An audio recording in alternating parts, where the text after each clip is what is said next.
Bueno, estamos con Ivonne Llanes de Acción Ecológica aquí en Cancún. ¿Puede comentar un poco, por lo general, el tema de la cumbre? Bueno, yo creo que esta cumbre de cambio climático nuevamente es una cumbre que no va a llegar a ningún tipo de solución que sea favorable para el destino de los pueblos, de la humanidad y del planeta.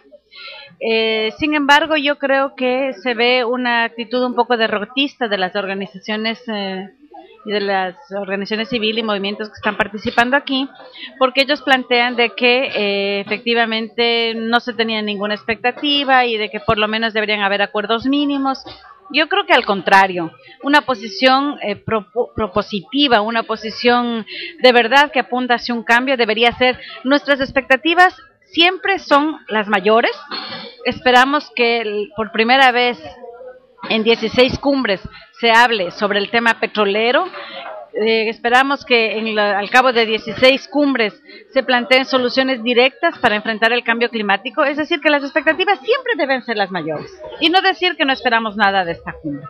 En segundo lugar, yo creo que no se puede pedir jamás un acuerdo mínimo. Yo creo que siempre tenemos que esperar que haya un acuerdo máximo entre los gobiernos y los estados para enfrentar directamente el problema del cambio climático, es decir, acuerdos claros en función de avanzar, por ejemplo, a analizar propuestas de dejar el crudo en el subsuelo, a respetar los derechos de los pueblos indígenas que viven en los bosques, a enfrentar el problema de la agroindustria, que es una de las principales fuentes de gases contaminantes que causan efecto invernadero, y justamente decir que aquí lo que tenemos que hacer es empezar, borrar todo y empezar de nuevo con una propuesta completamente distinta que enfrente las raíces del problema. Usted viene de Ecuador, un país donde los pueblos indígenas y los movimientos sociales siempre están en camino. ¿Qué está llevando aquí a Cancún?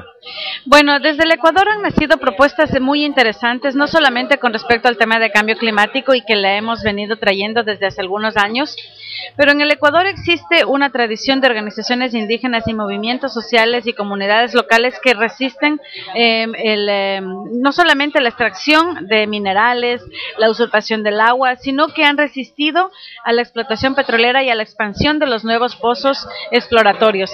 Esto tiene mucho que ver con el tema de cambio climático, porque son precisamente estas comunidades que resisten el tema, digamos, a las actividades petroleras en sus territorios, son las que están tomando las verdaderas soluciones frente al cambio climático.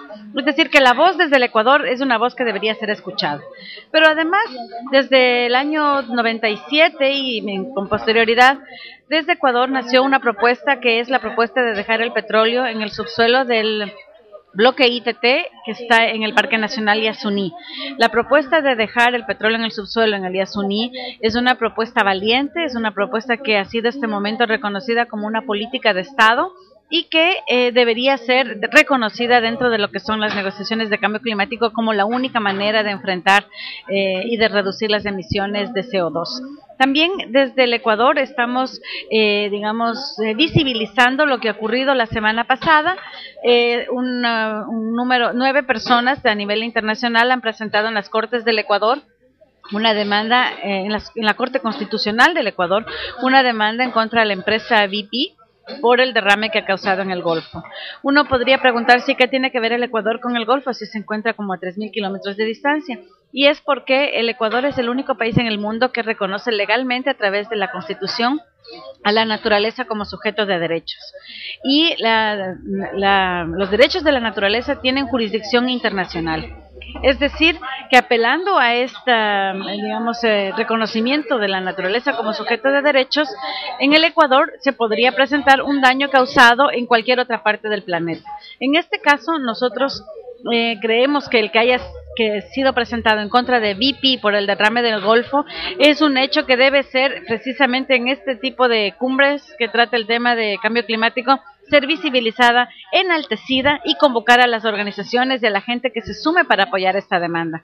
Porque, por un lado, se está enjuiciando a una de las empresas petroleras más dañinas de la humanidad, se está reconociendo a nivel internacional los daños irreversibles que tienen las actividades petroleras, se está pidiendo que las empresas como BP no escapen de la impunidad, sino que sean efectivamente enjuiciadas y que sean responsables por sus actos, y además se está dando un paso concreto porque entre las demandas que se Entre las demandas que hacen los signatarios de esta demanda se encuentra en que BP debe dejar represados, abstenerse de extraer la misma cantidad de barriles de petróleo que fueron derramados, y además se hace un llamado a Naciones Unidas, a Estados Unidos y a México para que se aplique una moratoria indefinida a las nuevas actividades offshore.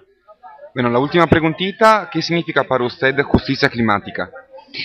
Bueno, justamente es eso. Yo creo que justicia climática es precisamente eso, es decir, que las empresas, los países industrializados, las instituciones financieras internacionales que han venido financiando el desastre, que han venido apoyando y alentando que se siga manteniendo este desastre climático, sean enjuiciadas.